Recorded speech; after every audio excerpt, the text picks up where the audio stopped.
Sports Professor Rick Horrow inside the $1.3 trillion business of sports. You're on the record. Happy post-draft. Happy intensified NBA and NHL playoffs. Major League Baseball season heating up, getting into May. No more excuses about school and cold weather. And obviously all of the sports are reaching their zenith as we have no off seasons anymore, basically in the $1.3 trillion business. So let's get right to it, followed by an amazing interview with Athletic Director of the Year numerous times and current UMAD, Dan Radakovich. But first, let's talk about the 5 opening drive over the last couple of weeks. Number 1, Shedeur Sanders, but take a look. Everybody's talking about how far he slid and what that means. Look at the numbers. First of all, his drop, for whatever reason, may have cost him as much as $37 million given his 4-year rookie contract, which is estimated $4.6 million. Not a lot of negotiation. It's slotted. The deal would have given him about $40 million more as a number 1, number 2, number 3 draft pick. It's all speculative, but that's what people are talking about. As for the Browns, Deshaun Watson at 29 years old, misses most of this season, may never come back, certainly not with the Browns. Kenny Pickett, 1 year, $2.6 million. Joe Flacco, 40 years old, 17-year veteran, $4 million. Dylan Gabriel slotted to earn $6 million.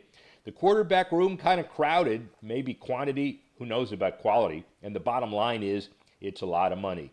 The owner basically said, we swung and missed on Deshaun Watson. Let's see what happens with another chance. That's number 1.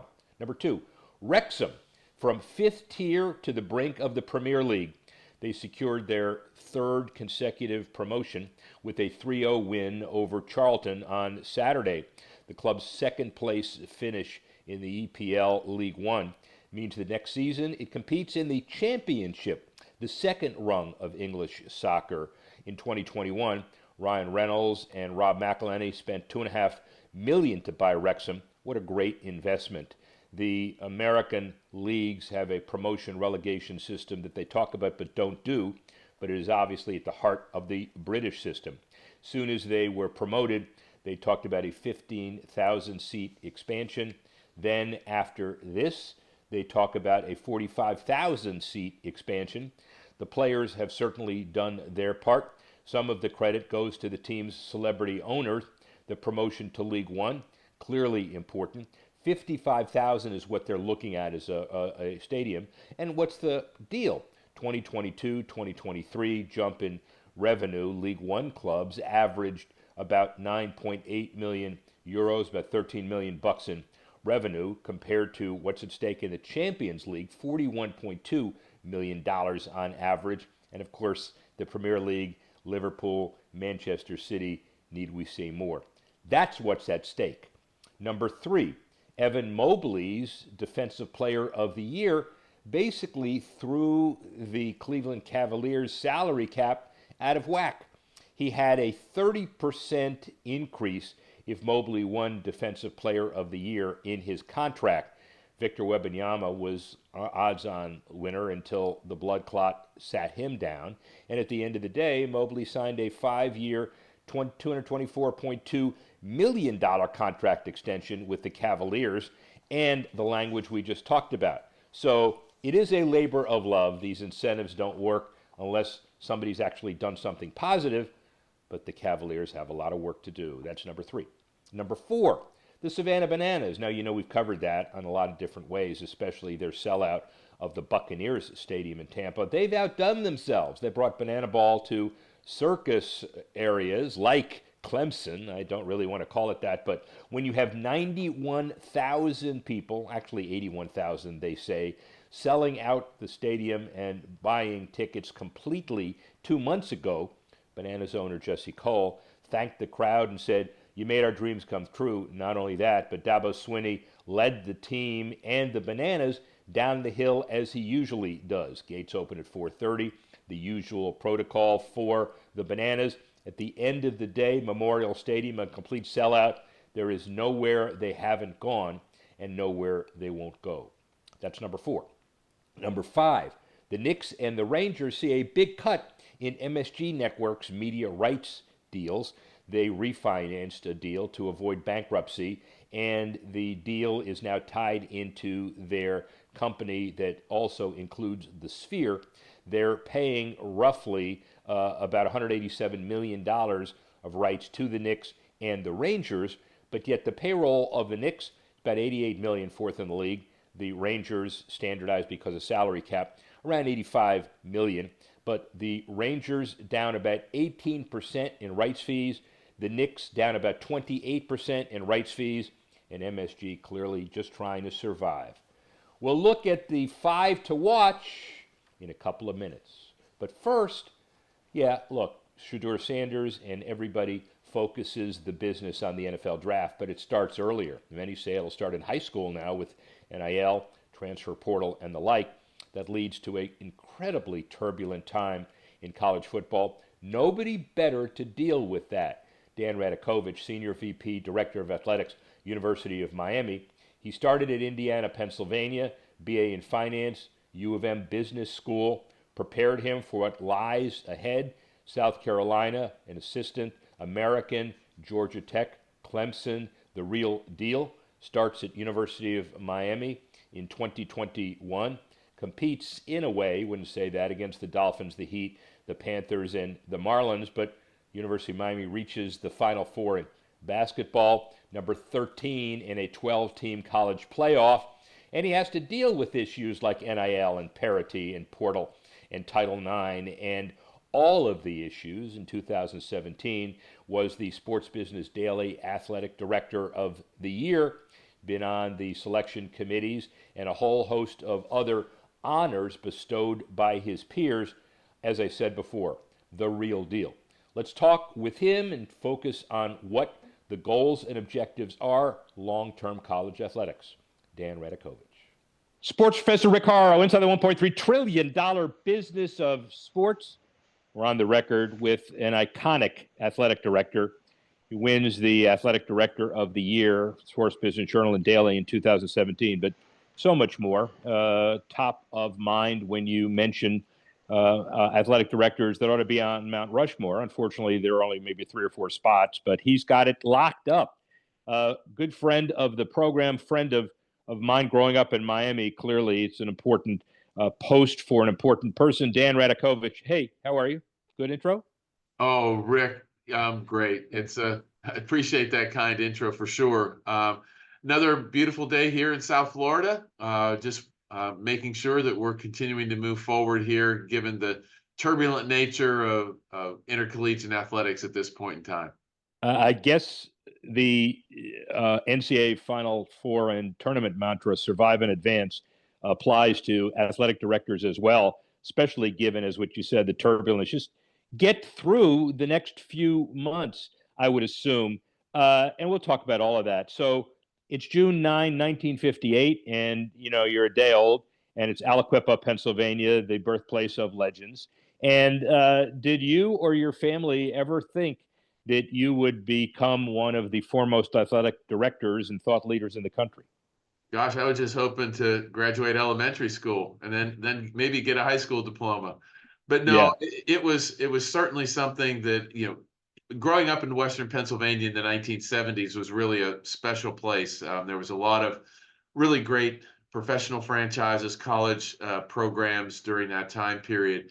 And, as a way to get out of the steel mill area of Western Pennsylvania, the idea of athletics was certainly top of the list. So having the opportunity to play college football at a Division II school and then come to the University of Miami and get an MBA really kind of set me on the course to be able to stay in intercollegiate athletics, because after I got my MBA, it was really kind of something that I said, I could use this into something that I'm passionate about, and that was intercollegiate athletics. So started the journey here at Miami, and here we are today.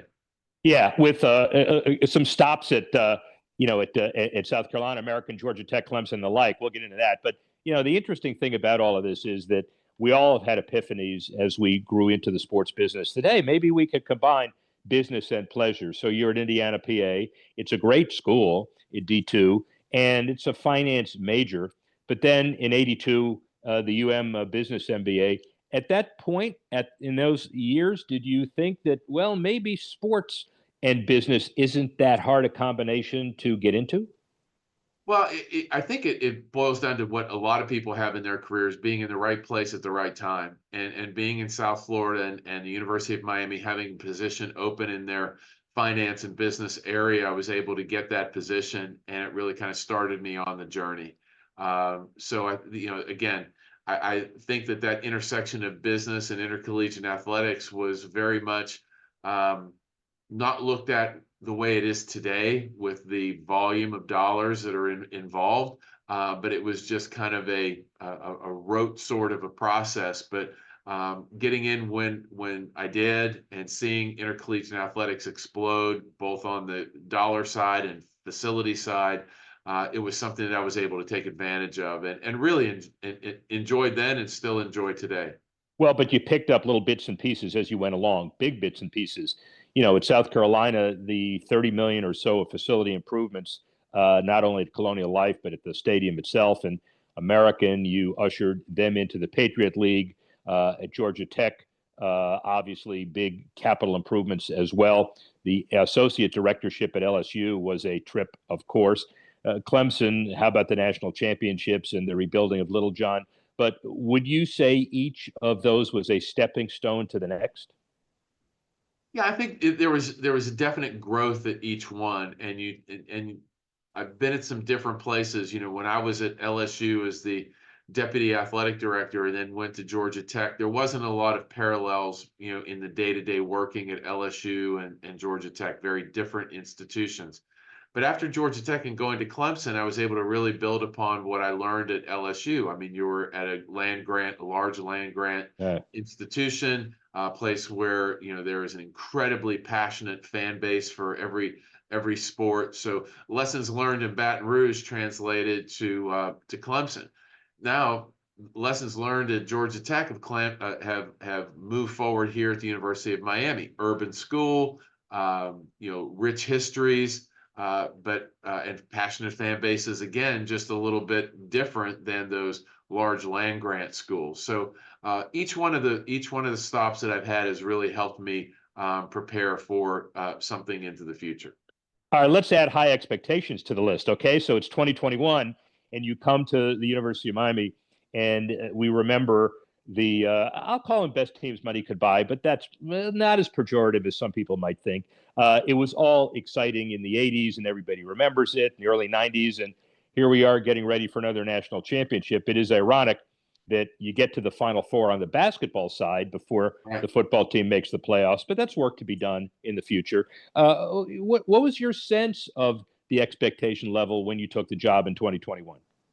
Well, I know the expectation level, especially because Mario was hired a couple of days before I was. Of course, I knew he was coming. He knew that it was a high likelihood that I was coming. So it was one of those things where, coming in from different places together, where he had had success at Oregon, we had had success at Clemson, okay, poof, the magic dust, we're just going to put it out there and it was going to work. Yeah.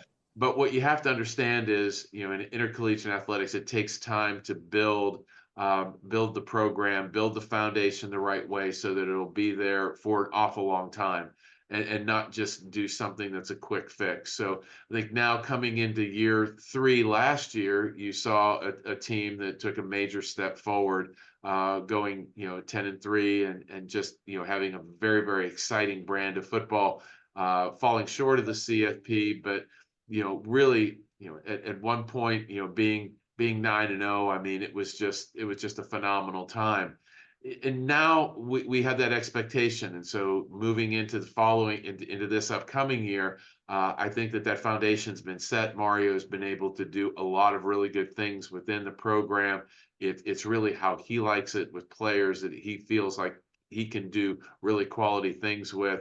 We were obviously sad in another sport direction that Yeah. both Katie Meyer and Jim Larinaga, different times, but basically in the same year, decided to retire. But Tricia Cullop and now Jay Lucas coming in, I think that Yeah. those programs are in good hands. Well, they're in good hands, but they're also in good hands as far as who they report to and how it's managed. And all the Final Four was an incredible time, and it just, I guess, the last year proves that it doesn't automatically get bestowed on you. You got to earn it, and sometimes it can get away from you a little bit, but at least you've learned how to get back to it. Well, for sure. And I think that we have to remember that the other teams have scholarships too, Yeah. and players, and it's something you have to compete each and every day that you go out there, regardless of the sport. So to do here, whether it's facility upgrades or programmatic upgrades within the institution, but we have great alignment with our administration. The president, board of trustees really enjoy athletics, understand the value of athletics to the institution in general. So just things that allow you to come here and really look forward to doing your work. So we're going to get into some of the bigger college issues that we all understand need some thought leadership and brain power in a minute. But you describe your role as an athletic director today, your day job. Is it more finance, law, politics, business, marketing? Maybe it's psychology. Well, I think that number one, you're dealing with a lot of different people, from staff people to student athletes to coaches. So dealing with people, so the HR component, the psychological component, I think are important.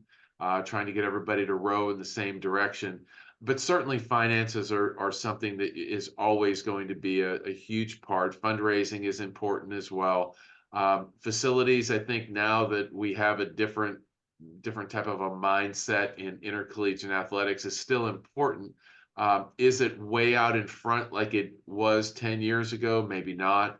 But it's still something that you have to make sure that you give your student athletes the opportunity to compete and train and grow in a wonderful environment. So you have to stay up to speed on the facility side. So all of those things that you mentioned, Rick, are pieces of the everyday job, but it's still a people business. There's no doubt about it. Let's get into the brave new turbulent world, because we got a lot of things to talk about in limited time. I guess the first thing is on everybody's mind, the House settlement and where everything is going from the time 3 years ago when President Emmert said athletes ought to be paid, and I'll get back to you as to how. And then a year and a half later, we didn't get that memo, and it's been wild, wild west ever since. Where do you think NIL is headed, and how do you protect yourself? Well, I think that in any time now, Judge Wilkin, who has this case out in the on the West Coast, San Francisco, I believe, Right. Is going to hopefully rule on this case and allow this settlement that has been negotiated to move forward. The settlement had a couple of different pieces to it. The back pay piece for student athletes from 2016 to 2021. $2.8 billion of money to be able to go to that group. So that's one part of the settlement that I think is I think it's in good shape right now. And then the other part for our current student athletes, where they did a 22% of the revenues associated with ticket sales, sponsorship, licensing, conference revenue, put those all into a bucket for the 135 Division I schools, took 22% of it. Basically, that comes to $20.5 million that schools, if they opt in to doing this, have the ability to give to student athletes with really nothing looked at in return, no quid pro quo there, just the ability to give that money out. You still have the opportunity for student athletes to earn NIL opportunities on their own name, image, and likeness.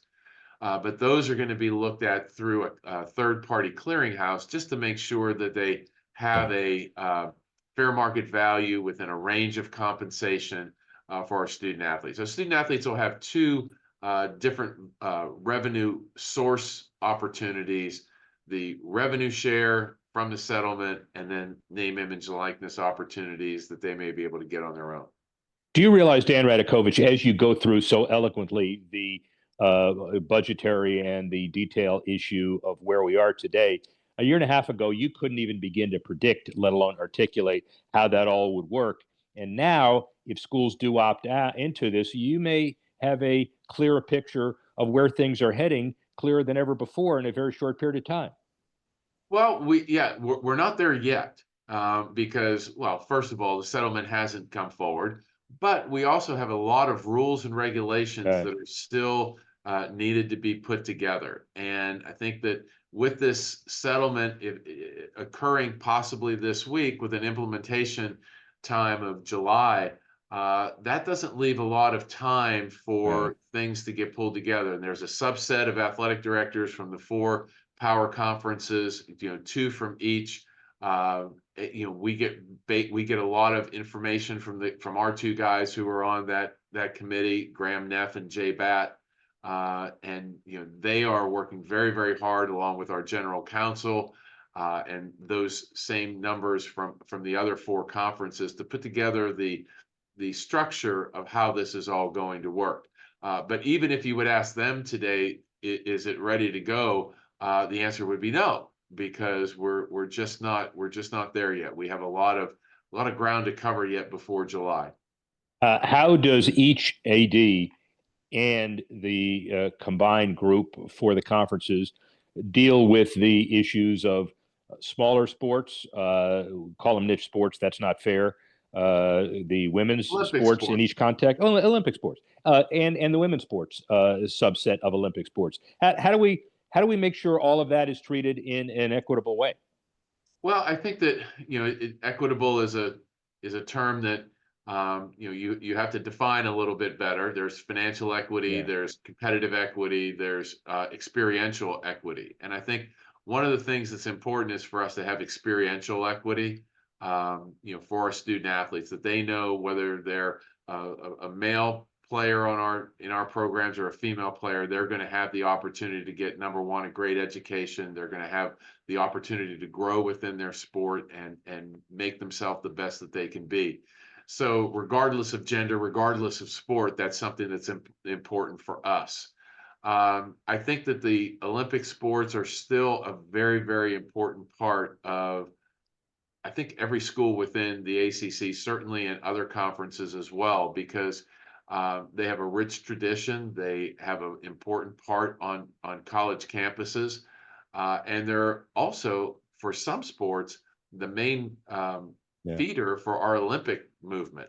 Right. And I think that it would end up being a national emergency if we disbanded this feeder system and we went to the next Olympic games, whether it's in 28 or it would be in 28, and not show well as a country, because we are one of the countries that does not supplement their Olympic movement and their Olympic athletes. So that's one thing that is really part of the legacy of college athletics.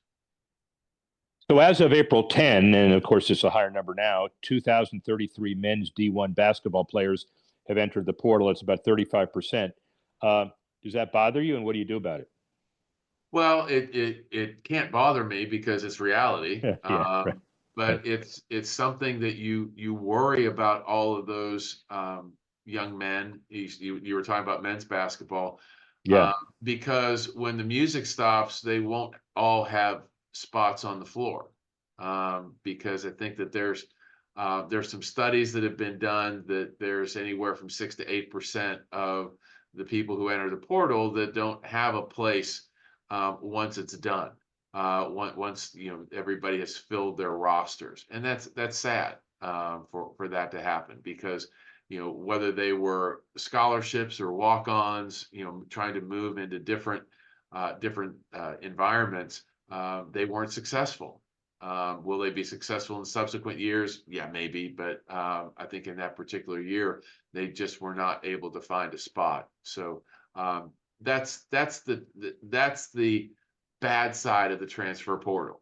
We only usually hear about the good side, where someone moves from a Division II school up to a Power 4 conference school and has a breakout year and just shows the value of being able to move. Yeah, and let's not forget, as you were about to say, there are about 1,300 women D1 players who are in the portal as we speak too. So it's obviously not just the men's side, and obviously it doesn't even take into account what's happening in college football on a day-to-day basis too. So next comment. Everybody knows I'm a Miami guy. My hand is still recovering from punching the hand through the wall at the second week in January the second week in December when the CFP rankings came out. But how do you feel about using what happened last year to the University of Miami as a teaching a device to help improve the system and structure the system and maybe learn from some of the past issues that have happened?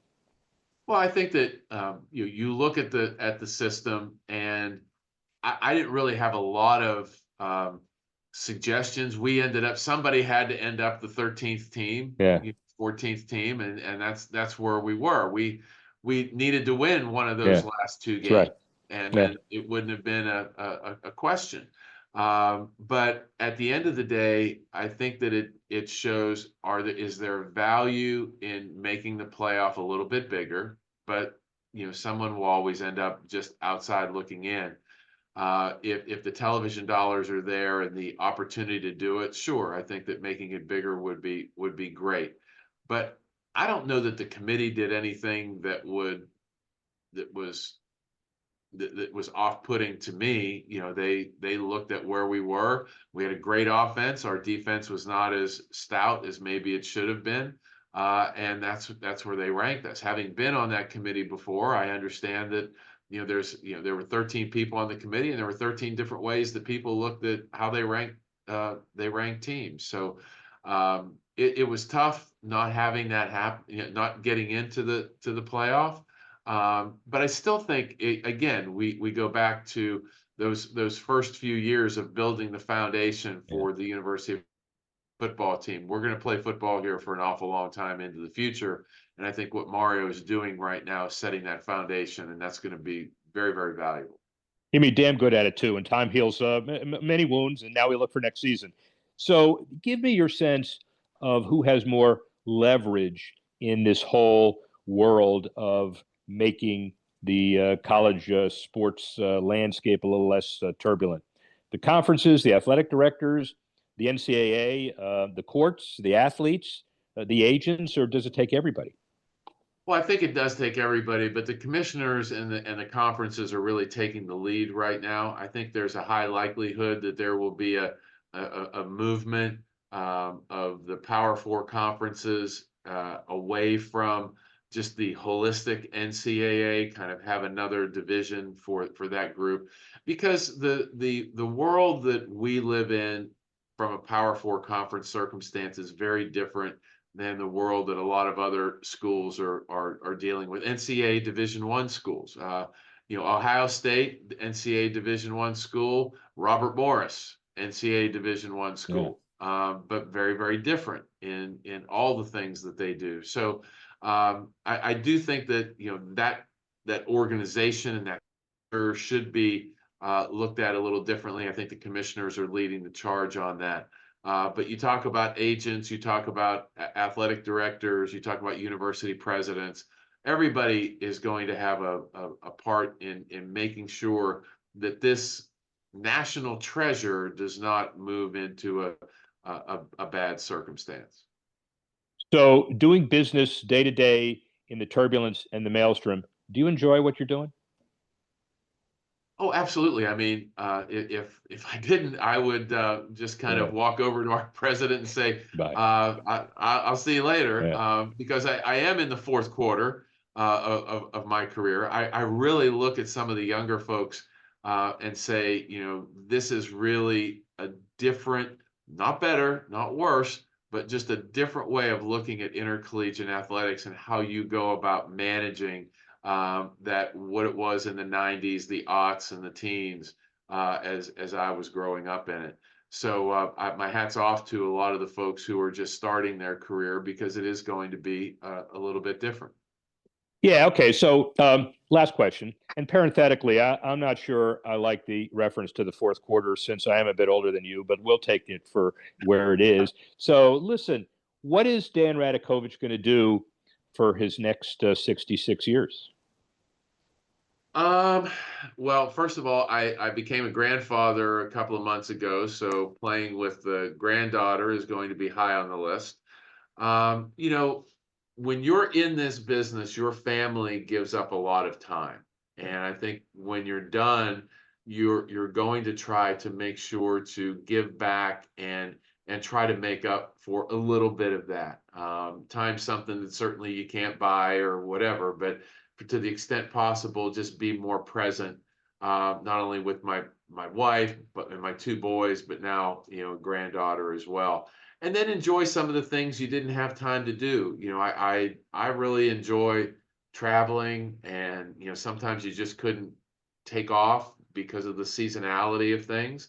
Um, but that's kind of what I want to do, and maybe I will stay connected somehow within intercollegiate athletics. Some people may like to hear the musings of a 35-year veteran of the business. So we'll see how that works as well.